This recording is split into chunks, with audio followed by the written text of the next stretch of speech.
नमस्कार दोस्तों, आप लोगों का द क्लासमेट गुरु में स्वागत है। मैं यश कुमार आज आप लोगों के लिए रोज के अनुसार जैसा कि द हिंदू का एनालिसिस किया जाता है, आज मैं लेकर आया हूं और इस जो भी महत्वपूर्ण टॉपिक है उस पर हम लोग डिटेल में देखेंगे।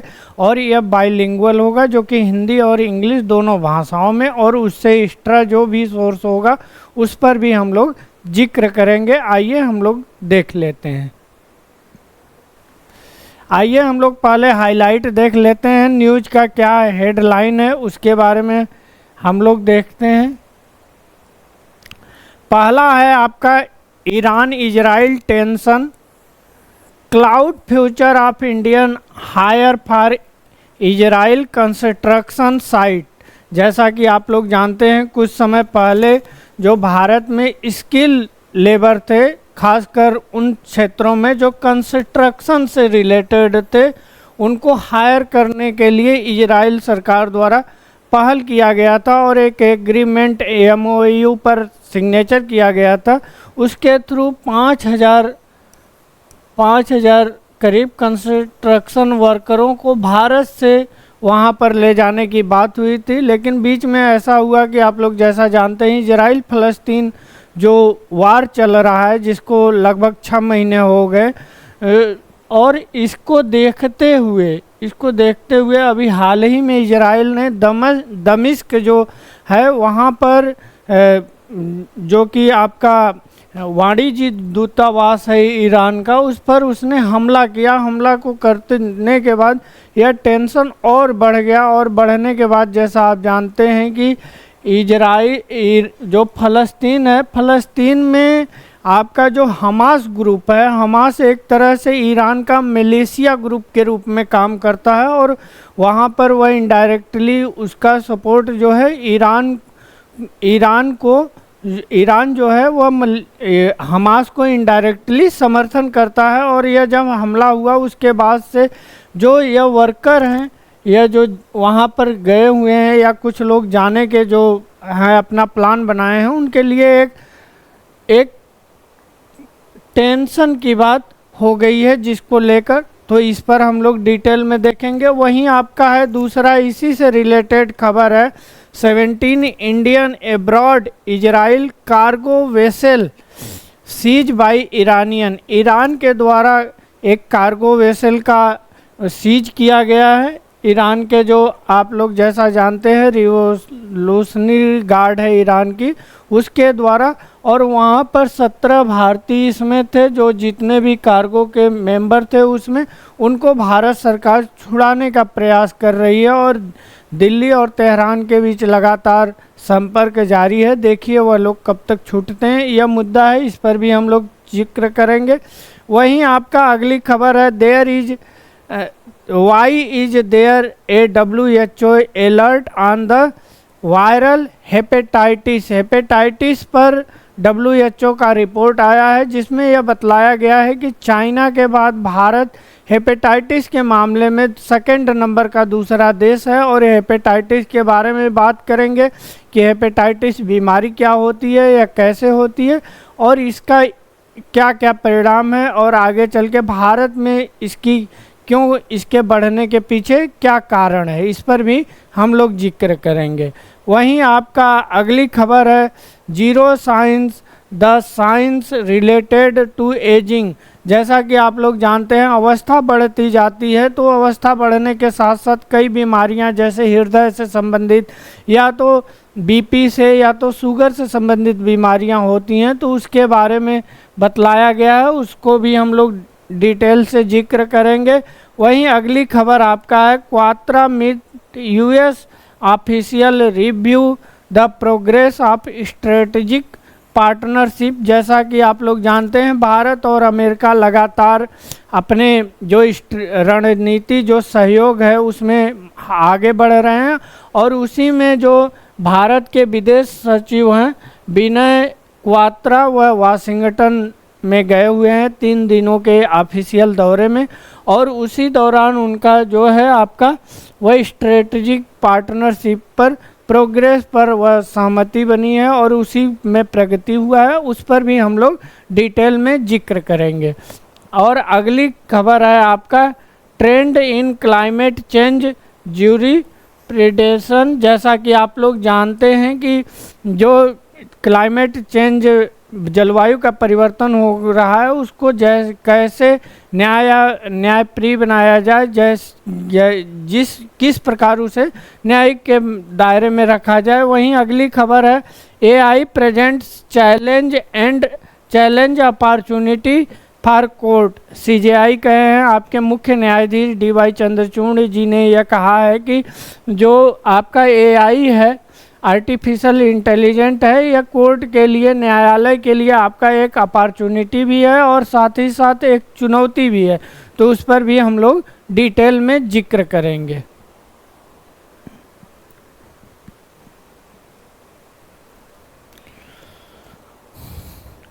आइए हम लोग उससे पहले एक महत्वपूर्ण खबर है उस पर हम लोग जिक्र कर लेते हैं। आप लोग जैसा जानते हैं हमारे चैनल पर जो भी आप लोगों के लिए वीडियो डाला जाता है उसमें सबसे ज़्यादा जो हमारे हैं नॉट सब्सक्राइबर व्यूअर हैं और ये लोग 72.7% यह वीडियो को देखते हैं, जबकि जो सब्सक्राइबर हैं वह मात्र आपके 27.7% देखते हैं। तो आप लोगों से मेरा आग्रह है कि आप लोग हमारे वीडियो को देखने से पहले हमारे चैनल को सब्सक्राइब कीजिए और लाइक कीजिए और अपने दोस्तों में इसे शेयर भी कीजिए। आइए हम लोग अगली खबर देख लेते हैं। Iran Israel tension cloud the future of the Indian hire for Israeli construction site. जैसा कि आप लोग चित्र देख रहे हैं यह इजरायली ऑफिशियल के साथ भारत के भी इसमें अधिकारी हैं और इनका जो सेरेमनी हुआ था दिल्ली में 60 वर्कर जो थे वह फ्लैग ऑफ कर रहे थे टू इजराइल ऑन 2 अप्रैल को। तो उसके बारे में दिया गया है कि जैसे जैसे इजराइल फ़लस्तीन वार बढ़ता जा रहा है, आप लोग जैसा जानते हैं कि जो फ़लस्तीन में वह गुट है एक हमास नाम है, हमास जो है उसको इनडायरेक्टली सपोर्ट जो मिल रहा है वह आपका इजराइल के ईरान के द्वारा मिल रहा है। और अभी हाल ही में यह देखा गया कि ईरान का जो आपका वाणिज्य दूतावास था दमिश्क में, वहाँ पर जो इजराइल के द्वारा हमला किया जाता है और वहाँ पर 7 लोग मारे जाते हैं, जो कि बहुत भयावह स्थिति होती है। और उसके बाद और ही स्थिति विकराल हो जाती है जहाँ इनडायरेक्टली रूप में ईरान की भागीदारी थी हमास के द्वारा। वहीं पर आप देखेंगे कि इसके थ्रू अब डायरेक्टली ईरान, चूँकि 1987-88 के बाद से ईरान कभी डायरेक्ट अपनी भूमि पर नहीं लड़ा है, लेकिन अगर आप अभी देखेंगे इस स्थिति से तो ऐसा उत्पन्न हो रहा है कि कहीं ना कहीं डायरेक्ट ईरान की जो है वह उसमें मौजूदगी बढ़ती जा रही है। तो उसी को देखते हुए जो आपके वर्कर हैं उनके लिए एक थ्रेट पैदा हो रहा है और 5000 लगभग जो इंडियन वर्कर थे जो स्किल थे उन्हें इजरायली गवर्नमेंट ने अपने यहाँ कंस्ट्रक्शन वर्कर के लिए हायर किया था। और इसको देखते हुए कई विशेषज्ञ जो थे वह सरकार पर भी प्रश्न चिन्ह उठा रहे थे कि इस समय इन लोगों को वहाँ नहीं भेजना चाहिए। और जो यह फैसिलिटी दी गई थी वह आपका नेशनल स्किल डेवलपमेंट काउंसिल और आपका वहाँ की जो अथॉरिटी है वह आपका पीबा है। पीबा का मतलब यही हुआ कि population immigration and border authority द्वारा ऑलरेडी मीडिया चैट ग्रो उनके साथ मिलकर ये लोग आपस में काम कर रहे थे। तो इसी पर यह खबर है और यह खबर एक तरह से इनके जो भी वर्कर हायर किए गए हैं उनके बारे में है। जैसे उन्नाव की एक घटना उठाई गई है, वहाँ पर कई लोग प्लान करके जाने के फेर में थे, वह कई पैसे वैसे सब इकट्ठे कर लिए थे, लेकिन इस टेंशन को देखकर उनके जो भविष्य है उस पर भी एक खतरा मंडराता चला जा रहा है कि वह ईरान में जाएंगे कि नहीं। और उससे बढ़ के सबसे बड़ी चीज़ भारत सरकार का यहाँ पर कोई ना कोई प्रोएक्टिव की नीति जो है वह कहीं ना कहीं अपने आप में कुछ कमी है, क्योंकि आप एक ऐसे क्षेत्र में भेज रहे हैं जहाँ की आप ऑलरेडी जानते हैं कि टेंशन है और युद्ध बढ़ता जा रहा है। और इजराइल जो है वह फ़लस्तीन में अपना जो जाति है या तो कहा जाए मनमानी है, वो अपने अनुसार उसको जोतते जा रहा है, वहाँ हमले करते जा रहा है, जिससे वहाँ परिस्थिति और भयावह होती जा रही है। तो इसको देखते हुए थोड़े समय के लिए इन सब चीज़ों को रोक देना चाहिए, क्योंकि हमारे अगर इंडियन जाकर वहाँ फंसेंगे तो हमारे लिए एक और दिक्कत मौजूद हो जाएगी, जिससे कि एक तनाव अन्य देशों के साथ बढ़ने की संभावना है। अगर आप द्वितीय विश्व युद्ध या प्रथम विश्व युद्ध में देखेंगे तो कई देश इसमें मिलते इसलिए चले गए, कहीं ना कहीं उनके जो लोग थे वह इनडायरेक्टली या डायरेक्टली प्रभावित होते गए। तो इससे यह भी संभावना है कि इन सब चीज़ों में जैसे भारतीय लोग हैं वहाँ गए, तब तक टेंशन दूसरे देश, जबकि हम न्यूट्रल हैं, फिर भी अगर हमारा किसी वैसे इंटरेस्ट हो रहा है तो उसमें दिक्कतें बढ़ती जाती हैं, वो एरिया और युद्ध का दायरा बढ़ता जाता है। तो यह एक प्रमुख खबर है। दूसरी जो इसी से रिलेटेड यहीं आगे है आपका, कि इसके बारे में बतलाया गया है और कई लोग इस पर चिंताएं जाहिर किए हैं, जो कि आप जैसा देखेंगे केसी सिंह हैं या आपके फार्मर एम्बेसडर हैं टू ईरान एंड यूएई हैं। इन्होंने यूनियन गवर्नमेंट से action to reflect the poorly, जो बेकार तरीके से यह प्लानिंग किया गया है उसके बारे में, it's planning for the eventually the government has known for the several month about the tension in the region. कुछ महीनों से, जो 5-6 महीने से इस क्षेत्र में टेंशन है, उसके लेकर सरकार को यह भी अपनी प्रतिक्रियाएं दे रहे हैं। इसके बारे में है। अगला हम लोग खबर देख लेते हैं, इसी का डिटेल है। ईरान की क्रांति आप लोग जैसा जानते हैं 1977-78 में ईरान के जो शाह थे आपके, इसे ईरानी क्रांति के नाम से जानते हैं और इसको संदर्भित करता है कि 1978 में और 79 के बीच ईरान के सामने आई थी, जिसके परिणाम स्वरूप जो वहाँ के शाह थे मोहम्मद रजा पहलवी, इनकी राजशाही सत्ता जो थी, जो कि प्रो अमेरिकन थी यानी वेस्ट के तरफ थी, इसको चुनौती देने वाले जो आपके उस समय के जो नेता थे अयातुल्ला रूहुल्ला खुमैनी, थोड़ा प्रोनाउंसिएशन में दिक्कत आ रही है, इन्होंने इस वहाँ पर बहुत बड़े पैमाने पर आपका वह होता है क्रांति होती है, और उसी के तहत यह जो आपके वहाँ के शाह थे वह वहाँ से बाहर चले जाते हैं और यह ईरान में आते हैं। उसी के बाद यह इस्लामिक गणराज्य के रूप में आपका स्थापना होता है। उसी के बाद ईरान जो है पूर्ण रूपेण एक इस्लामिक गणराज्य के रूप में स्थापित होता है, और उसी को देखते हुए ईरानी सरकार जो है और समाज और विदेशी संबंधों में एक नया आयाम आता है। जैसा कि आप लोग जानते हैं ईरान जो है एक शिया बहुल देश है, और शिया बहुल देश है, और यह जो पश्चिम से था यानी कि अमेरिका से, वह धीरे धीरे कटने लगा और अपने आप को अलग करने लगा। क्रांति न केवल ईरान के लिए बल्कि व्यापक मध्य पूर्व और दुनिया के लिए एक दूरगामी परिणाम हुआ, और यह संघर्ष की जड़ें जो थीं वह ईरान और इराक के बीच क्षेत्रीय और वैचारिक विवादों से जुड़ी रहीं। और 1979 में ईरानी क्रांति, जिसमें शाह को उखाड़ फेंका गया और अयातुल्ला खुमैनी को एक इस्लामिक गणराज्य के रूप में स्थापना किए और तनाव को काफ़ी बढ़ा दिया, और सद्दाम हुसैन के नेतृत्व में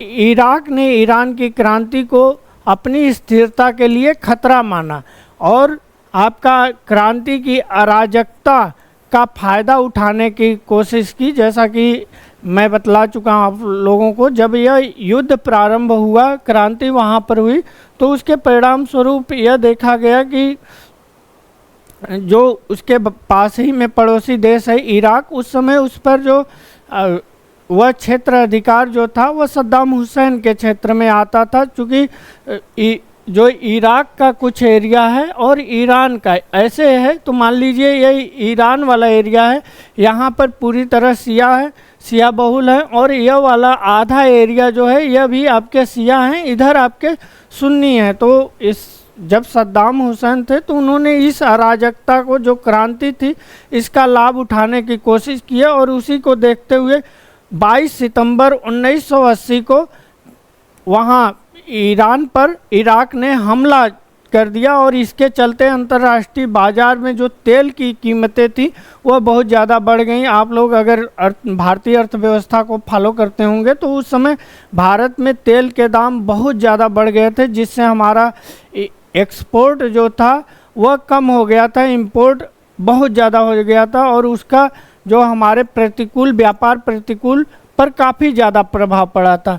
जब इराक ने ईरान पर आक्रमण किया और यह मुख्य रूप से खुर्जेस्तान था, यही सीमावर्ती क्षेत्र था और यही जो था आपका इस क्षेत्र में यह तेल के लिए बहुत ज़्यादा प्रसिद्ध था, सबसे ज़्यादा यह समृद्ध था इसका, और इसी पर कब्जा करना मेन सद्दाम का लक्ष्य था और ईरान के प्रभाव को कम करना था और प्रारंभ में ईरान ने के महत्वपूर्ण क्षेत्रीय लाभ हासिल करना था, मुख्य लक्ष्य था। अंततः ईरान की सेना एकजुट हो गई और यह युद्ध एक लंबे और खूनी गतिरोध में बदल गया और इसका परिणाम यह हुआ कि यह करीब 8 वर्षों तक युद्ध चला और इसमें विश्व के कई देश जैसा कि इराक है, इराक के फेवर में अमेरिका खड़ा हो गया और लीबिया और अन्य जो देश थे वह ईरान के फेवर में खड़ा हो गए और यह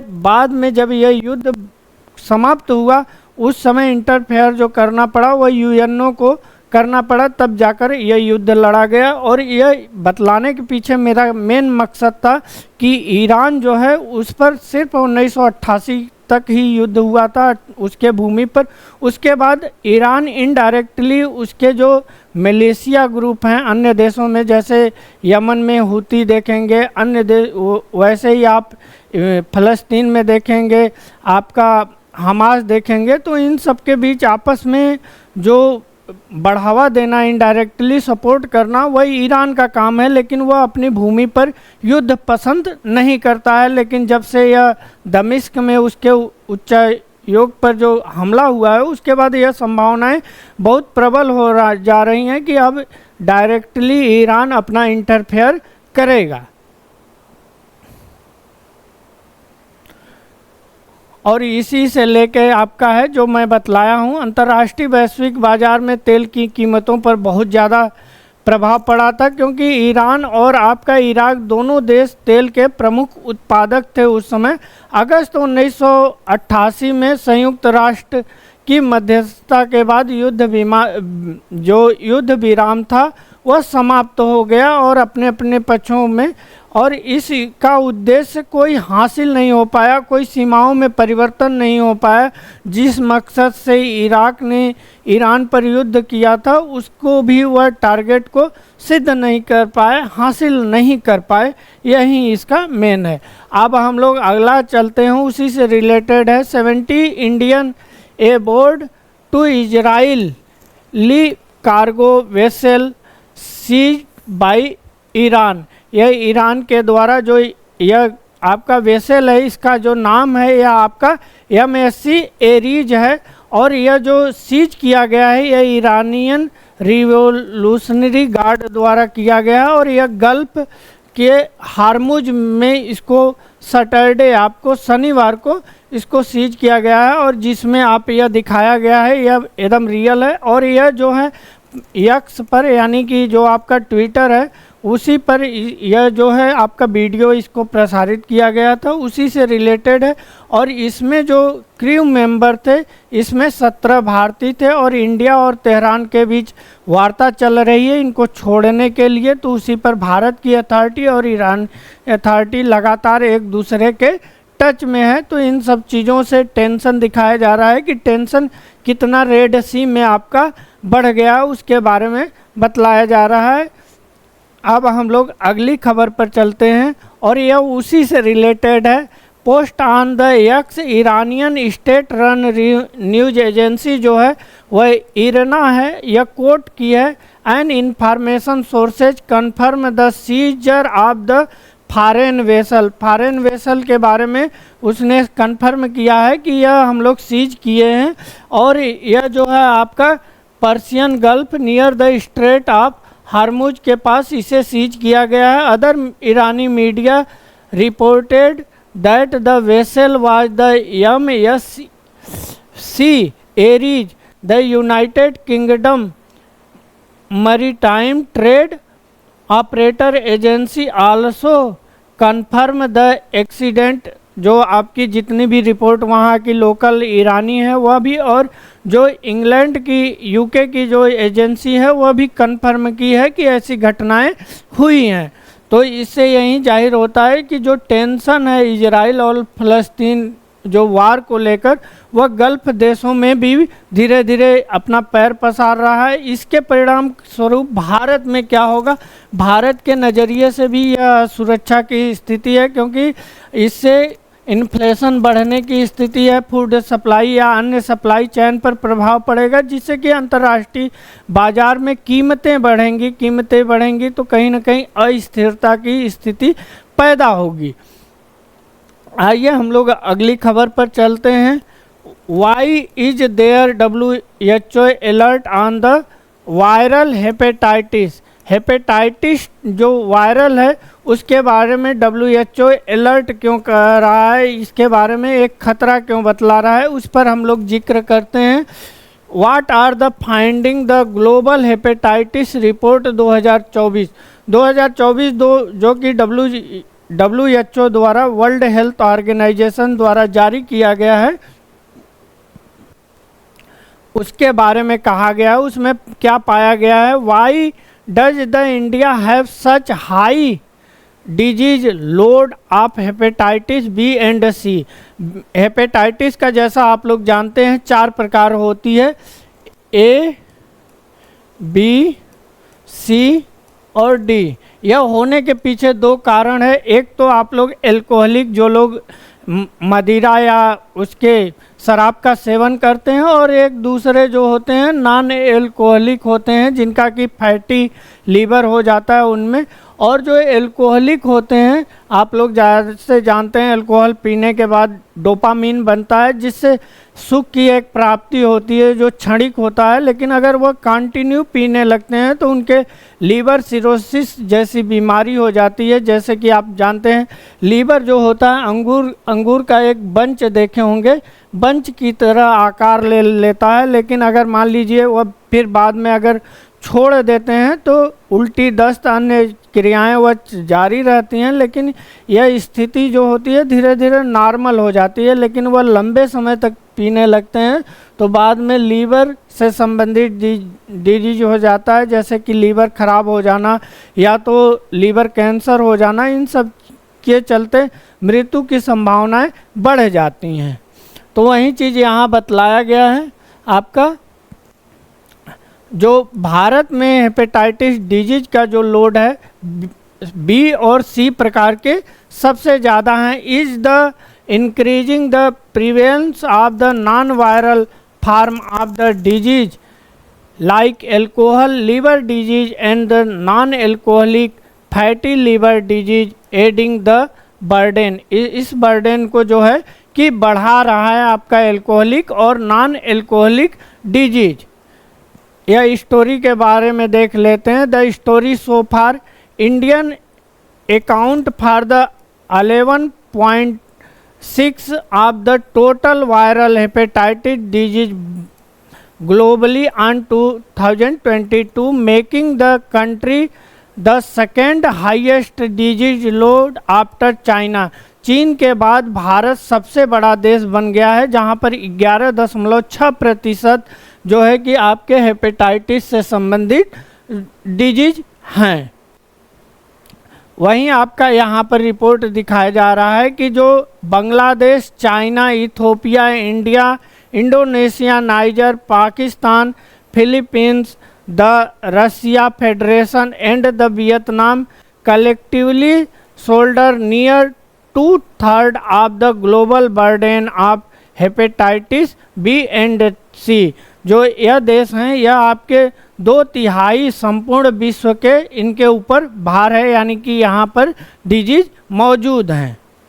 वहीं अगर बात की जाए आगे, what does the report highlight report क्या कहता है। As per the report of disease the second leading infection causes of the day globally 1.3 million dead per year, the same as the tuberculosis, यानी टीबी के मामलों के बाद यह दूसरे नंबर का सबसे बड़ी बीमारी है। तो यही यह खबर है, इसको आप लोग डिटेल में पढ़ लीजिएगा। और भारत के संदर्भ में जो बतलाया जा रहा है, यहाँ पर कहा जा रहा है, वह भारत में जो पुअर आपका हेल्थ है और साथ ही साथ आपका जो जैसे जांच प्रक्रियाएं हैं, अन्य चीज़ों में कमियां या समय से उनकी लाइफ पैटर्न जो है या एल्कोहलिक है, तो यह सब सारी चीज़ें हैं जो कि बर्डन को यानी मामले को और बढ़ाता है, इंक्रीज करता है, इसके बारे में इसमें बतलाया गया है।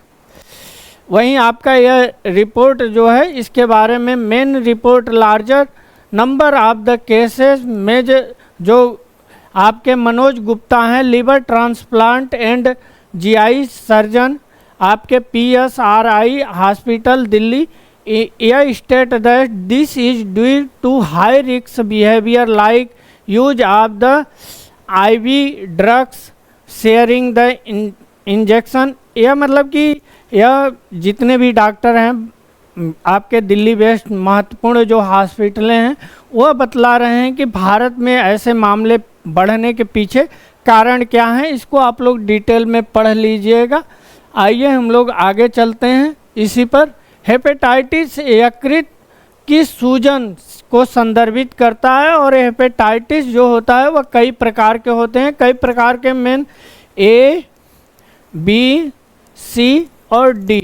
और जो लीवर जो सूज जाता है, फैटी हो जाता है या सूजन हो जाता है, उसी को हेपेटाइटिस A, B, C और D कहते हैं। और हेपेटाइटिस कई प्रकार होते हैं जिसमें hepatitis A, B, C, D और E शामिल है और प्रत्येक अलग अलग वायरस के कारण होता है। हेपेटाइटिस शराब के सेवन और कुछ दवाओं, विषाक्त पदार्थों और ऑटो इम्यून बीमारियों और अन्य संक्रमण के कारण भी हो सकता है। हेपेटाइटिस के लक्षण अलग अलग हो सकते हैं, लेकिन इसमें थकान, पीलिया, त्वचा और आँखों का पीला पड़ना, पेट में दर्द, मतली, उल्टी और गहरे रंग का मूत्र शामिल है, गहरे पीले रंग का हो सकते हैं। हेपेटाइटिस के निवारण में उपयोग जो है आपका टीकाकरण जो है हेपेटाइटिस A और B के लिए है। बचपन में यह दिया जाता है। अच्छी स्वच्छता का पालन करना और दूषित भोजन और पानी से बचना हेपेटाइटिस B और C के संक्रमण को रोकने के लिए यौन गतिविधियों के दौरान सुरक्षा का उपयोग करना शामिल है। उपचार के विकल्प हेपेटाइटिस के प्रकार पर निर्भर करते हैं। इनमें शामिल हो सकते हैं एंटीवायरल दवाएं और आपके सहायक देखभाल, जीवन शैली में बदलाव और शीघ्र पता लगाने और उपचार से जटिलताओं को रोकने और परिणामों में सुधार करने में मदद मिल सकती है। ये सारी चीज़ें हैं। आइए हम लोग अगला देख लेते हैं। Zero science, the science related to ageing. जैसा कि आप लोग जानते हैं, इसमें बतलाया गया है डॉक्टर डेनियल बसले द्वारा, और यह जो हैं आपके एन एपिडेमियोलॉजिस्ट हैं आपके कोलंबिया यूनिवर्सिटी न्यूयॉर्क में। इन्होंने यह बतलाया है जैसे जैसे अवस्थाएं एज बढ़ती जाती हैं और जब अवस्था बढ़ती जाती हैं तो उसके साथ ही साथ कई प्रकार की बीमारियां भी बढ़ती जाती हैं। इस पर यह आधारित है। इसको आप लोग पूरा पढ़ लीजिएगा। और यह जो है आपके सोशल इकोनॉमिक फैक्टर जो है इसमें महत्वपूर्ण भूमिका निभाता है, जो कि आपका कई बीमारियां जो एज के साथ बढ़ती जाती हैं, खासकर आपके हृदय और ब्लड प्रेशर और साथ ही साथ आपके मधुमेह से संबंधित। तो हम लोग अगली खबर पर चलते हैं, इसके बारे में देख लेते हैं। जीरो साइंस, बुनियादी उम्र बढ़ने से जीव विज्ञान, पुरानी बीमारियां और स्वास्थ्य का प्रतिच्छेदन। जैसे जैसे हमारी उम्र बढ़ती जाती है, एक से अधिक पुरानी बीमारियों से पीड़ित होने की संभावना होती जाती है। जैसे कि यह देखिए बायोलॉजी भी दिखाया गया और यहाँ पर आपके विभिन्न प्रकार के जो आप एज के साथ जो रोग हैं उसके बारे में बतलाया गया है। अगला खबर हम लोग देखते हैं, Kwatra meet US official review the progress of the strategic partnership. जो क्वात्रा हैं वह आपके 3 दिन के वाशिंगटन दौरे पर गए हैं और वहां पर जाने के बाद वह वहां की जो क्वात्रा हैं वह यूएस की जो फॉरेन सेक्रेटरी हैं, यूएस डिप्टी सेक्रेटरी जो डिफेंस की हैं, उनसे हिक्स से वे मुलाकात किए हैं और मुलाकात करने पर वह कई चीज़ों पर डिस्कशन भी किए हैं। यह जो मेनली कोऑपरेशन है यह आपका area which such as defence and technology के क्षेत्र में है और इसमें जो कहा गया है वह आपका उसके साथ ही इस डिफेंस रक्षा और तकनीकी क्षेत्र में और साथ ही साथ जो जेट इंजन है उसको बनाने के लिए दोनों देशों के बीच कोऑपरेशन की बात की गई है और इसको लॉन्ग टर्म तक कंटिन्यू और महत्वपूर्ण भूमिका निभाने के लिए दोनों देशों के बीच सहयोग के लिए उसी को देखते हुए इनका दौरा जो है वह अमेरिका में हुआ है। इसी पर यह खबर है। आइए हम लोग आगे हिंदी में इस पर डिटेल में बात कर लेते हैं। भारत और अमेरिका के एक रणनीतिक साझेदारी साझा करते हैं जो उच्च स्तरीय यात्राओं, नियमित बातचीत और वैश्विक मुद्दों पर सहयोग द्वारा चिन्हित होते हैं।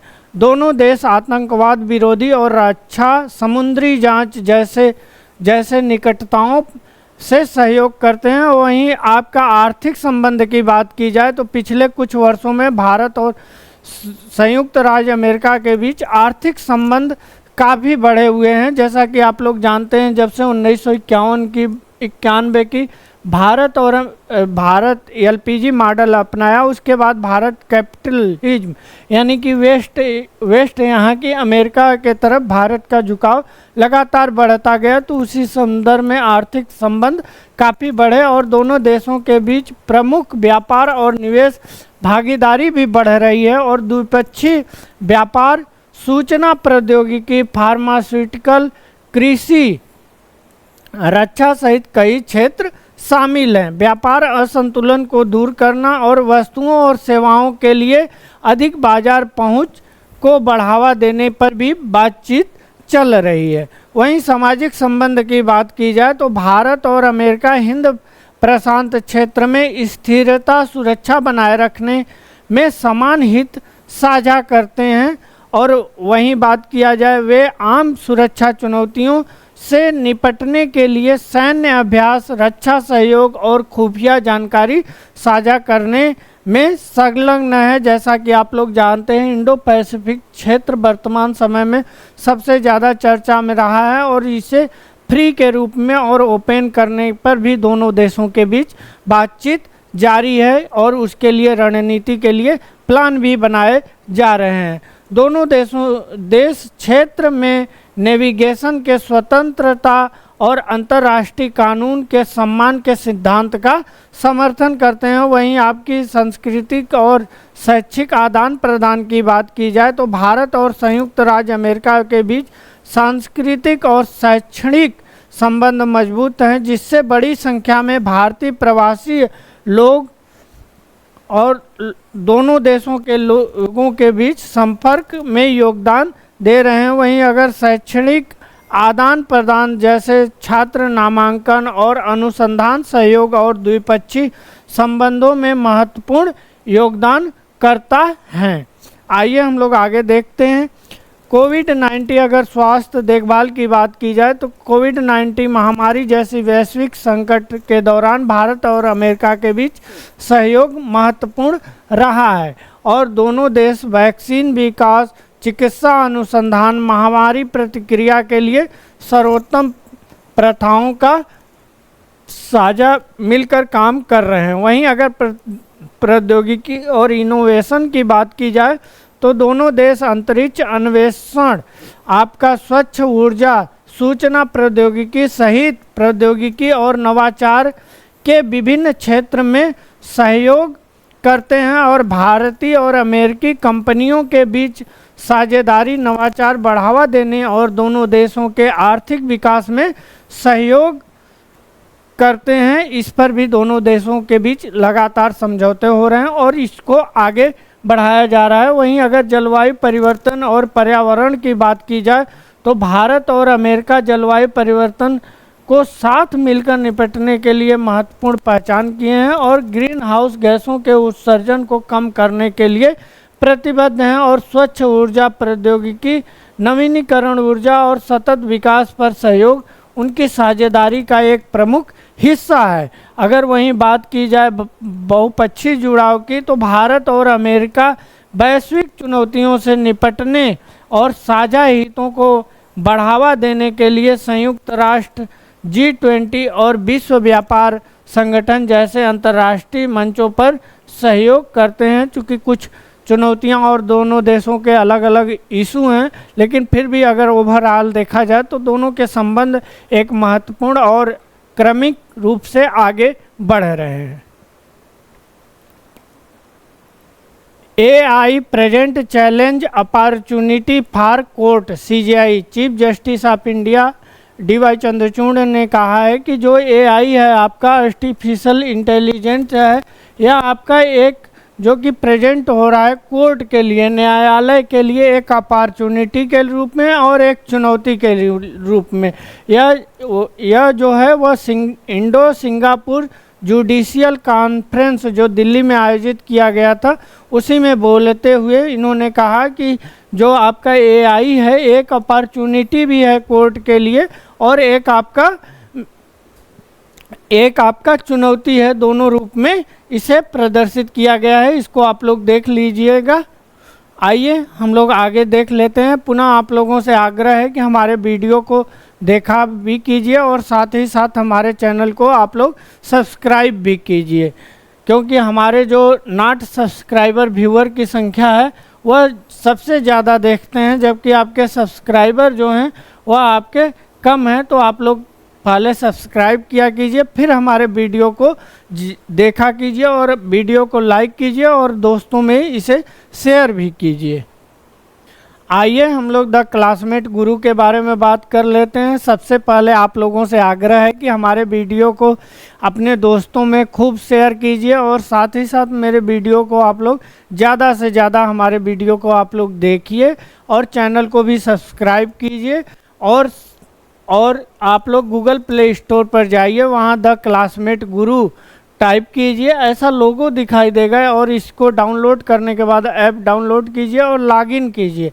और हम लोग जितने भी परीक्षाएं आपके वनडे एग्ज़ाम से रिलेटेड हैं, SSC हो गया, UP SSC हो गया अथवा UP कांस्टेबल पुलिस हो गया, वह बेहद ही कम कीमत पर आपके टेस्ट सीरीज ऑनलाइन मोड में चलाया जा रहा है इस ऐप के द्वारा। और आप लोग इससे जुड़िए और लाभान्वित होइए। जैसा कि आप लोगों को मालूम होगा कि UP कांस्टेबल का जो परीक्षा था वह 17-18 फरवरी को हुआ था और उसमें बहुत ज़्यादा पेपर आउट होने का मामला आया और उसके बाद पेपर कैंसिल हो गया। कैंसिल होने के बाद यह जो है परीक्षा, इसको हम लोग पुनः आपका टेस्ट सीरीज के रूप में लॉन्च किए हैं, जो कि आप लोगों के एग्ज़ाम व्यू से बहुत ही इम्पॉर्टेंट है। तो इससे आप लोग जुड़िए और लाभान्वित होइए।